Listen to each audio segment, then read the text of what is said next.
네, 복된 청년 예배 나온 우리 모든 청년들을 환영하고 축복합니다. 우리 옆에 분에게 한번 이렇게 인사하고 시작할까요? 당신과 하나됨이 기쁨입니다. 네, 하나님께서 우리를 한 공동체에 불러주셔서 이렇게 함께 예배하게 하셨습니다. 우리 하나 되는 것을 함께 힘써 지켜 나아가는 우리 모두가 되기를 소망해 봅니다.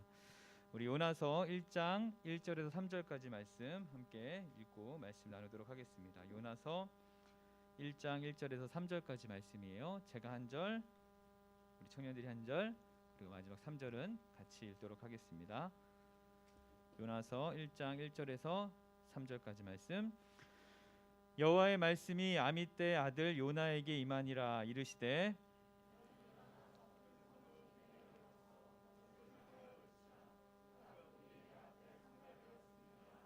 같이 있습니다. 그러나 요나가 여호와의 얼굴을 피하려고 일어나 다시스로 도망하려 하여 욥바로 내려갔더니 마침 다시스로 가는 배를 만난지라. 여호와의 얼굴을 피하여 그들과 함께 다시스로 가려고 뱃삭을 주고 배에 올랐더라. 아멘. 여러분은 왜 그리스도인이 되었다고 생각하십니까? 여러분은 왜 하나님께서 이 땅에 많은 사람 중에 나를 그리스도인으로 불러주셔서 이곳에서 예배하고 또 하나님을 섬기는 자로 부르셨다라고 생각하십니까? 오늘 이 질문을 가지고 함께 말씀을 나누기를 소망해 봅니다. 이제 사사기를 마치고 약 한 7주 정도 같이 요나서를 함께 살펴보면서 하나님의 또 특별한 뜻을 우리가 함께 또 나누기를 원하는데요. 이 요나서는 우리가 잘 알고 있듯이 이 아수르 제국의 수도였던 니느웨에 향한 하나님의 말씀입니다.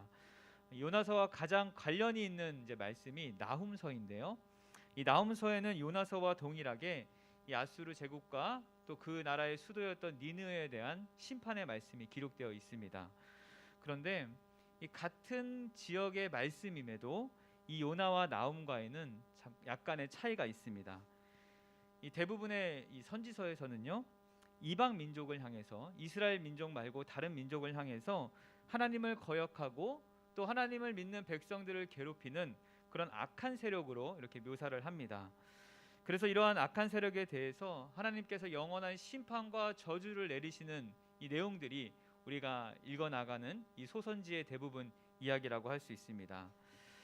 일반적으로 성경은 이 이방 민족에 대해서 하나님을 믿지 않는 백성, 또 제약된 민족으로 그렇게 심판받아야 할 어떤 불순종의 모습으로 우리가 이제 바라보게 되는데, 그래서 이 나훔도 마찬가지로 이 아수르 제국에 대해서 그 나라가 멸망하게 될 것을 이제 심판을 이야기하는 그런 선지서라고 할 수 있습니다.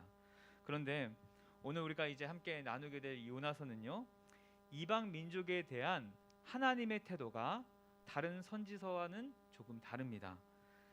이방 민족을 그냥 멸망받아야 되는 그런 민족으로 보는 것이 아니라 그들도 하나님의 앞에서 그렇게 회개받아야 할 마땅한 민족임을 우리에게 알려주고 있습니다. 오늘부터 약 한 7주간 이제 또 선교 기간 동안 계속해서 이 요나서를 함께 우리가 살펴보게 될 텐데, 이러한 요나서가 가지는 여러 가지 좀 특징들을 우리가 함께 살펴보면서 말씀을 나누고자 합니다.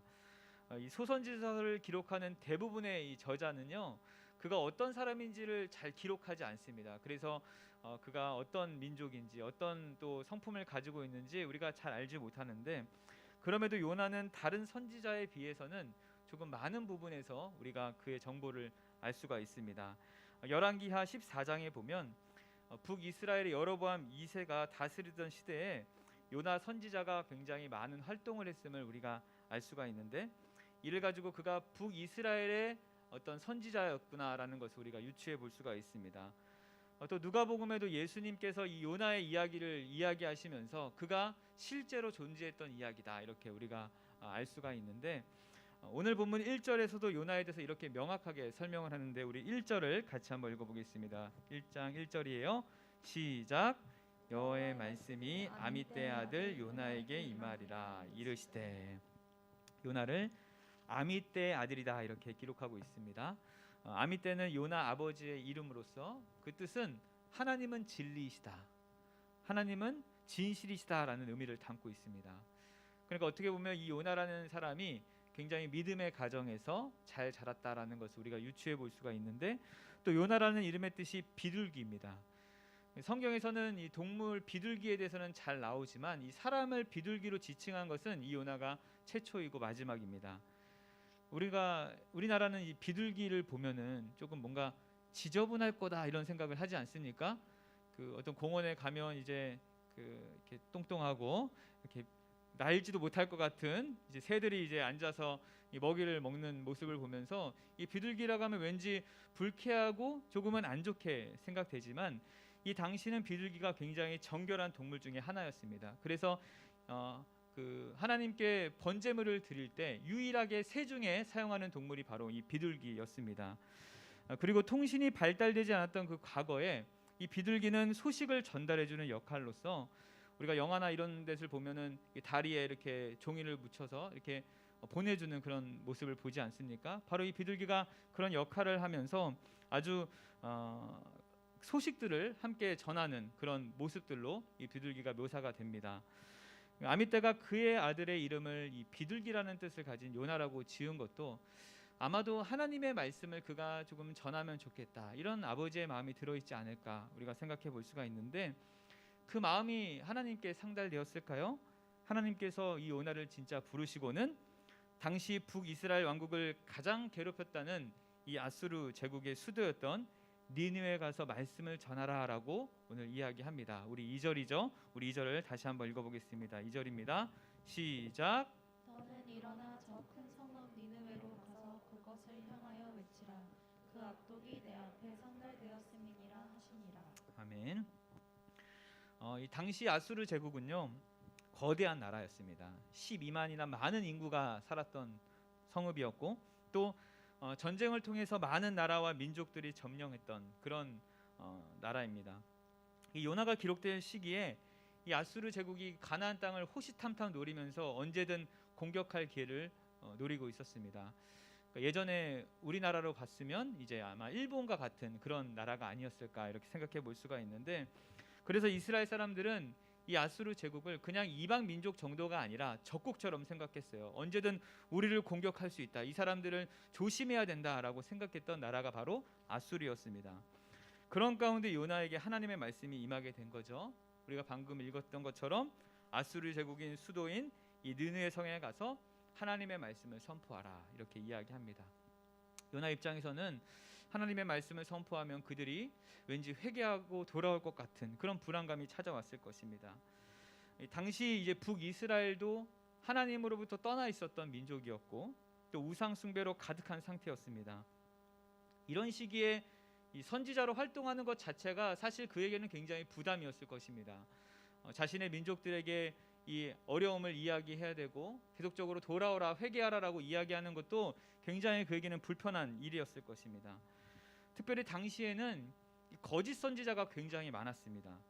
하나님의 말씀을 전해야 함에도 사람들이 좋은 이야기만, 또 왕과 백성들에게 번영과 평화의 메시지를 전하면서 그렇게 잘못된 하나님의 말씀을 전하는 그런 선지자가 굉장히 많았다는 거예요.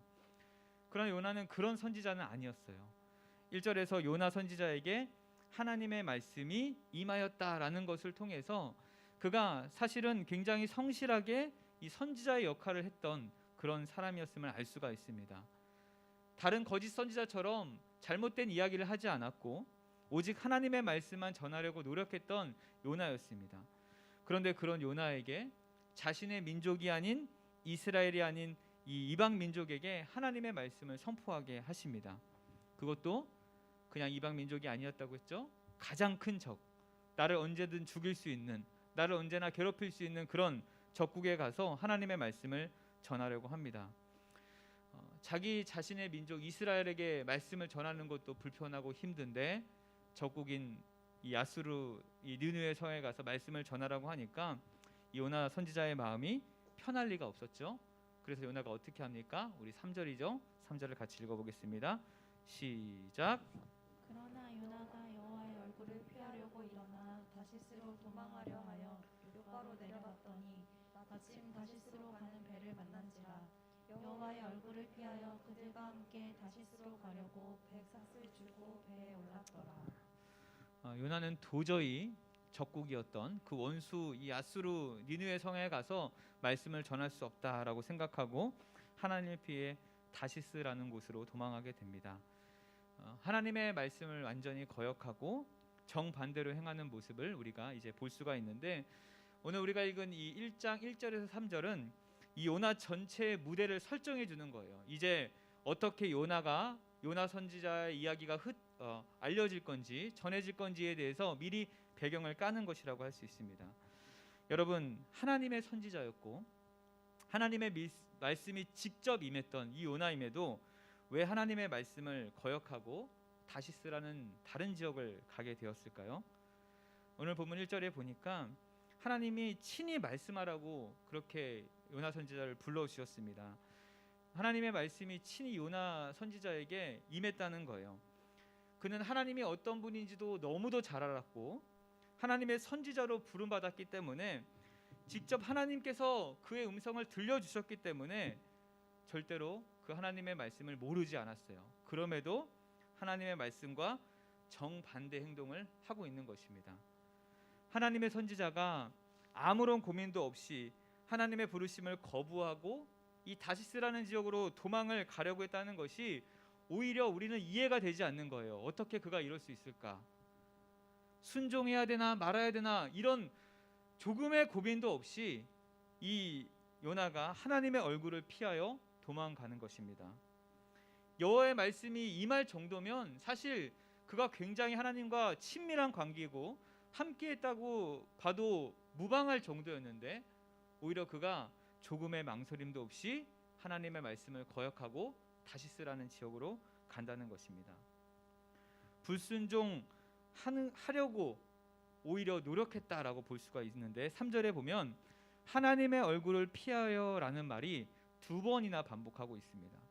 그가 얼마나 이 하나님의 말씀이 아닌 자신의 방법과 생각대로 불순종했는지를 우리에게 아주 적나라하게 보여주고 있는 것입니다. 여러분, 이 하나님의 편에서 얼마나 억울하고 황당하고 이해가 되지 않겠습니까? 하나님의 선지자로 부르셨고 그에게 직접 말씀을 해주셨음에도 아무런 질문과 고민 없이 그냥 자신의 마음대로 그렇게 행동하기 시작한 것입니다. 아마 이 요나의 모습이 우리가 그동안 살펴봤던 이 사사기의 이스라엘 모습과 전혀 다르지 않다고 생각합니다. 선지자였음에도 하나님의 말씀이 직접 임했던 선지자임에도 여전히 연약한 인간의 본성을 가지고 있음을 우리에게 보여줍니다. 그런데 여러분, 더욱 신기한 것은요, 이후에 우리가 계속 보게 되겠지만 하나님은 그런 요나를 끝까지 부르시고 소명을 감당하게 하신다는 것입니다. 바다와 파도를 주관하시고 큰 물고기를 사용하여 주셔서 요나를 붙잡으시고 다시 부르시고 그렇게 하나님의 일을 감당하게 하시는 것입니다.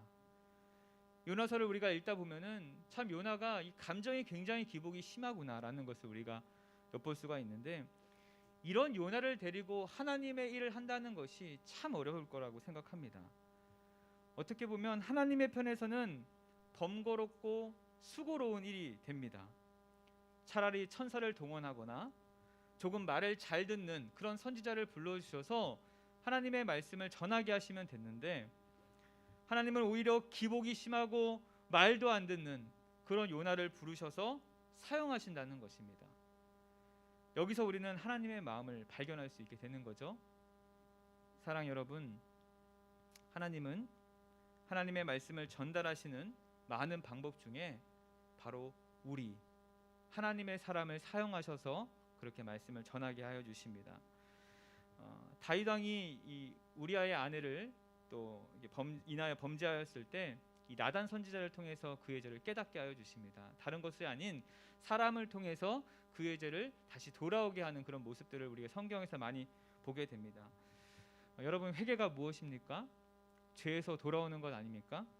죄에서 돌이키는 것은 바로 이 생명을 살리고 구원을 우리에게 베풀어 주시는 것입니다. 즉 하나님은 사람을 살리고 사람의 영혼을 구원하는 일을 진행할 때 반드시 우리를 통해 일하여 주신다는 것을 성경에서 말씀하고 있는 것입니다.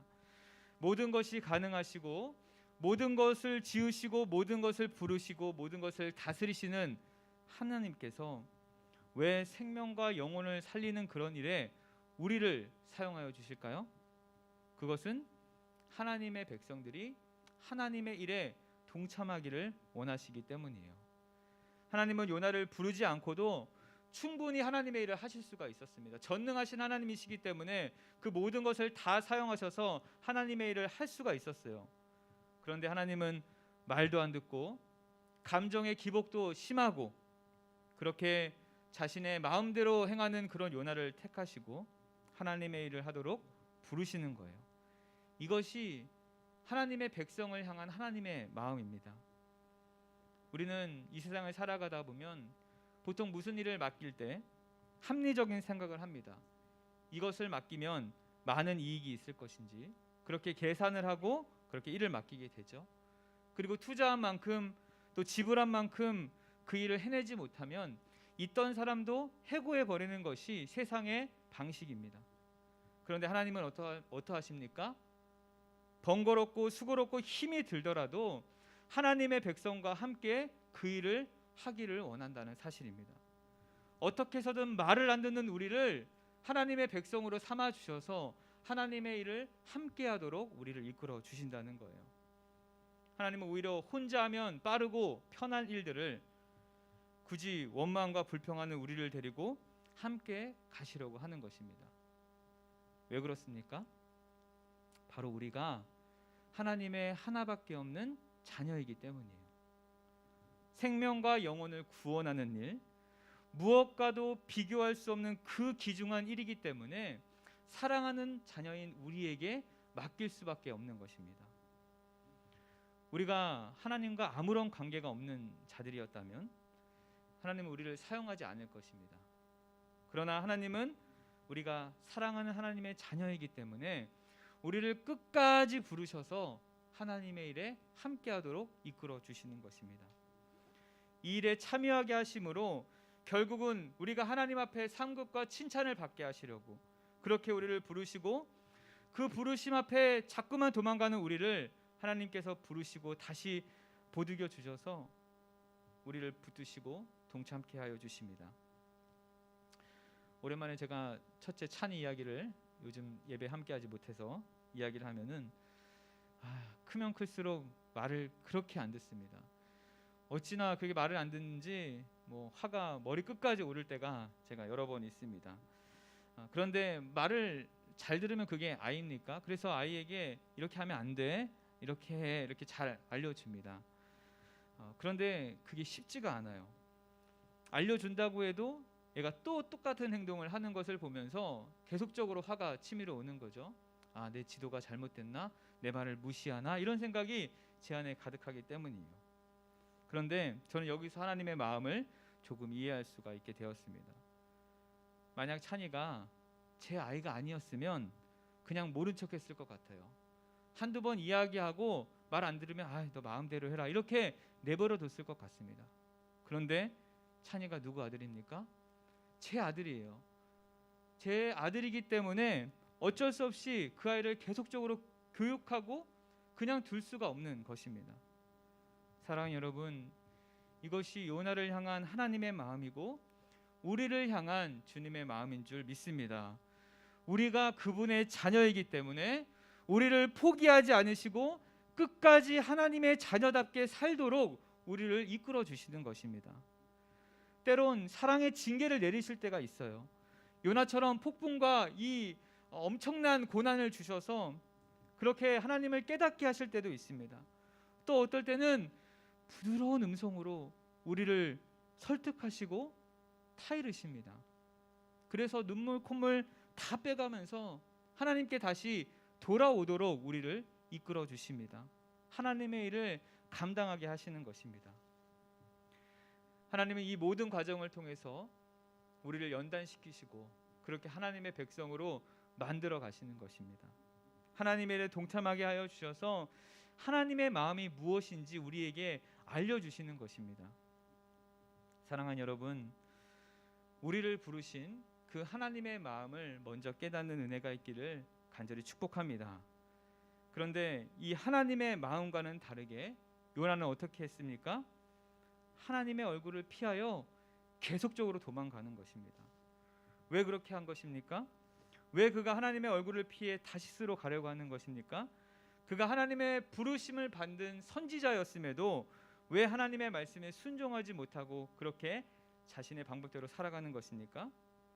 그것은 하나님의 말씀을, 하나님이 주신 그 말씀을 자신의 생각과 자신의 방법보다 낮췄기 때문이에요. 여전히 그에게 하나님보다 자신과 자신의 민족에 대한 생각이 깊었어요. 이 당시는 이스라엘 백성들이 선민의식으로 가득 찼습니다. 자신만 하나님이 택함 받은 백성이다 라는 것이 아주 지배적이었기 때문에 아무리 하나님의 말씀을 들었음에도 그것을 이기지 못했던 것입니다.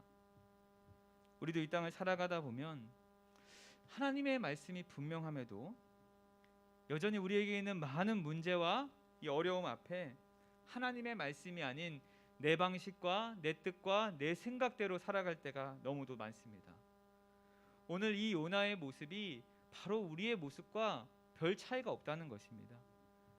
늘 자신의 생각대로, 자신의 방법대로, 자신의 뜻대로 살아가는 것이 바로 우리들의 모습이에요. 하나님의 말씀을 너무도 잘 알지만 여전히 내 경험과 내 뜻과 내 생각대로는 불가능하다.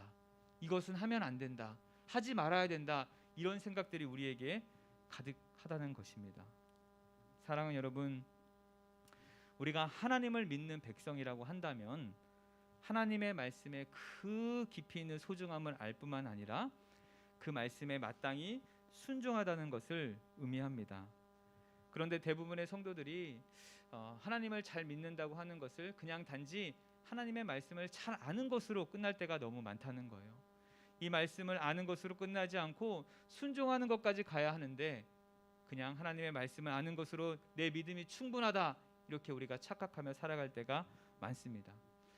하나님은 우리에게 언제나 하나님의 말씀을 통해 우리가 어떻게 살아야 할지 우리에게 명확하게 알려주십니다.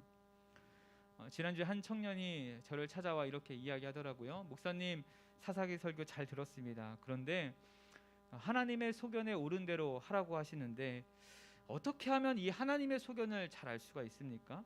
이 생각이 하나님의 소견인지 아니면 나의 소견인지 내가 어떻게 알 수 있습니까? 이렇게 물어보는 것입니다.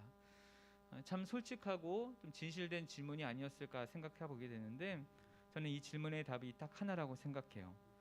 하나님의 말씀으로 점검하는 것이에요. 우리가 기도하는 가운데 또 살아가다가 무엇인가 깨닫고 행동하려고 하는데 이것이 하나님의 뜻인지 아닌지 구분하기 어려울 때가 참 많지 않습니까? 뭔가 하나님이 이렇게 하라고 말씀하시는 것 같은데 이것이 하나님의 뜻인지 내 뜻인지 구분이 잘 안 갈 때가 우리에게 종종 있다는 것입니다. 그럴 때 우리가 기준이 돼야 되는 것은 이것이 하나님의 말씀에 부합하는가, 나에게 주신 하나님의 말씀과 일치하는가 우리가 점검해 볼 필요가 있는 거예요. 그리고 그것이 하나가 되면 어김없이 진행하면 됩니다. 이것이 하나님의 뜻인가 아닌가 이렇게 긴가민가 하면은 안 하면 돼요. 그것은 하나님이 주신 말씀이 아니라고 보면 됩니다. 하나님의 말씀은 명확하기 때문이에요. 하나님의 말씀은 틀림이 없기 때문입니다. 그렇기 위해서 우리는 더 하나님의 말씀을 묵상하고 또 만나야 합니다. 우리가 평소에 아무런 관계가 없이 지내다가 문제가 생길 때 만나면 그것이 해결이 됩니까? 하나님의 말씀과 늘 함께하면서 하나님이 나에게 뭐라고 하시는지 우리가 늘 접하고 있어야 우리가 그런 문제가 생기고 고민이 되었을 때 그 방향을 바로 잡을 수가 있는 것이에요. 우리 사랑하는 남서울 청년 여러분, 하나님의 말씀을 더 사랑하기를 간절히 축복합니다. 그런데 우리는 보통 이 하나님의 말씀이라 그러면 굉장히 어렵게만 느껴져요. 하나님의 말씀이 마치 나와는 전혀 상관없는 것처럼 마치 목회자만 잘 아는 것처럼, 그래서 설교를 통해서만 들을 수 있는, 또 목회자를 통해서만 알 수 있는 것으로 우리가 착각할 때가 많다는 거예요. 그런데 하나님의 말씀은 전혀 어려운 것이 아닙니다. 오늘 이 하나님의 백성인 요나도 하나님의 말씀을 잘 알았어요. 그럼에도 그것에 순종하지 못했을 뿐이고, 당시 이방인 니느웨 사람들도 이 하나님의 말씀을 듣자마자 회개하는 그런 놀라운 일들이 이후에 이어지게 됩니다. 많은 성도들이 하나님의 말씀과 이 하나님의 뜻을 이해하기가 굉장히 어렵다 이렇게 오해하는데, 하나님의 뜻이 마치 뭐 수수께끼를 찾는 것처럼 또 어려운 퍼즐을 맞추는 것처럼 어렵다고만 생각합니다. 그런데 성경에서는 절대 우리에게 하나님의 말씀이 어렵다고 이야기하지 않아요. 우리 신명기 30장 11절 14절을 우리 같이 한번 찾아서 읽으면 좋겠습니다. 신명기 30장 11절에서 14절까지 말씀입니다. 신명기 30장 11절에서 14절까지 제가 한 절, 우리 청년들이 한 절씩 교독하시고 또 마지막 절을 같이 읽어볼게요. 11절이에요. 내가 오늘 내게 명령한 이 명령은 내게 어려운 것도 아니요 먼 것도 아니라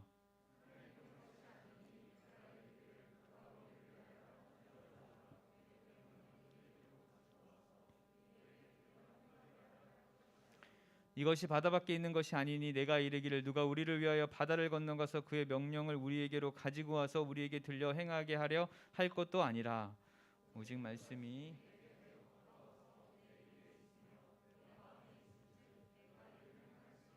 우리 14절만 다시 한번 시작.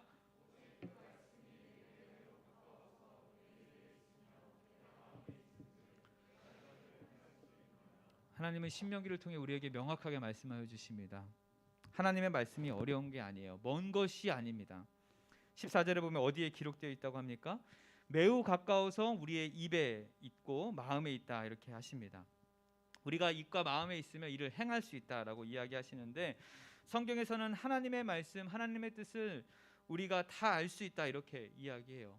이미 하나님께서 말씀을 통해 우리에게 하나님의 뜻을 이미 알려주셨기 때문입니다. 우리는 그 말씀에 순종하면 되는 것이에요. 많은 청년들이 이 한치의 앞도 모르는 이 시대 가운데 인간의 미래와 운명같이 참 어떻게 살아갈지 모르는 이 시대 가운데 이렇게 기도하죠. 하나님, 하나님의 뜻이 무엇입니까? 나에게 좀 알려주세요. 그리고 또 특별히 직장을 구할 때도 하나님, 이 직장을 구하는 것이, 이 직장을 가는 것이 하나님의 뜻입니까? 어떤 직업을 구하는 것이 하나님의 뜻입니까? 이렇게 기도합니다. 또 배우자를 구할 때도 이렇게 기도하죠. 하나님, 이 자매가 내 자매입니까? 이 형제가 내 남편입니까? 이렇게 기도하면서 하나님의 어떤 응답하심을 구할 때가 많이 있습니다. 물론 그렇게 기도하지 말라는 말이 아닙니다. 우리는 어떤 직장을 가고 어떤 배우자를 만나는 것 굉장히 중요한 문제이기 때문에 하나님께 마땅히 그 인도하심을 구해야 하고, 그렇게 하나님의 또 뜻을 간구하는 것이 우리에게 필요합니다. 그런데 이렇게 기도하는 것을 통해서 우리가 어떤 특별한 하나님의 음성을 들을 수 있다는 착각을 하면 안 돼요. 여러분, 우리가 기도한다고 해서 하나님께서 그래 현우가 너는 이 직장을 다니면 형통할 거야 이렇게 이야기하지 않는다는 거예요. 하나님께서는 우리가 이렇게 기도하는 것을 통해서 우리가 우리의 미래를 도저히 알 수 없는 존재이고 우리를 주장할 수 없는 사람이기 때문에 이 모든 것이 하나님의 인도하심을 구하는 것이지 어떤 특별한 음성을 듣기 위해서 구하는 것이 아닙니다. 내가 원하는 답을 위해서가 아니라 내 삶을 하나님께서 주장하고 계시고 결국은 하나님이 이 모든 것을 협력해서 선을 이룰 것을 믿음으로 고백하는 것이기 때문입니다. 그럼 우리가 어떻게 해야 하는 것이에요? 방법은 우리들의 미래와 운명과 삶이 모두 다 하나님의 손에 달려 있을 뿐만 아니라 그 하나님이 택하신 그분이 명확하게 우리를 이끌어 주실 것을 믿고 살아가는 것입니다. 그리고 그 하나님을 신뢰함으로 하나님이 우리에게 주신, 이미 우리에게 말씀하여 주신 그 말씀대로 순종하며 살아갈 때 하나님이 우리의 뜻을 알려주시고 명확하게 인도해 주시는 것입니다. 하나님의 말씀에 순종하며 살아가다 보면 하나님의 뜻이 여러분에게 명확하게 드러나게 되는 것이에요. 제가 여러분보다 굉장히 많이 살진 않았지만, 그런데 말씀에 순종하며 살아가다 보면 내가 도무지 몰랐던 그 하나님의 뜻을 하나하나 발견하게 되는 그런 놀라운 은혜를 제가 경험하게 되었습니다. 사랑하는 여러분, 우리가 이 땅을 살아가다 보면 하나님의 뜻을 참 알지 못해서 참 답답해하고 힘들어할 때가 종종 있습니다. 그런데 하나님께서 우리에게 주신 이 말씀을 그 말씀을 사랑함으로 그 말씀을 따라 순종하다 보면 하나님의 뜻이 저절로 우리에게 비춰주는 것을 경험하게 될 줄 믿습니다. 이미 명확하게 말씀하여 주시고 알려주시고 매우 가까이에 있는 이 하나님의 말씀으로 살아가다 보면 우리에게는 많은 문제와 어려움들이 해결되어지는 놀라운 은혜를 경험하게 될 줄 믿습니다.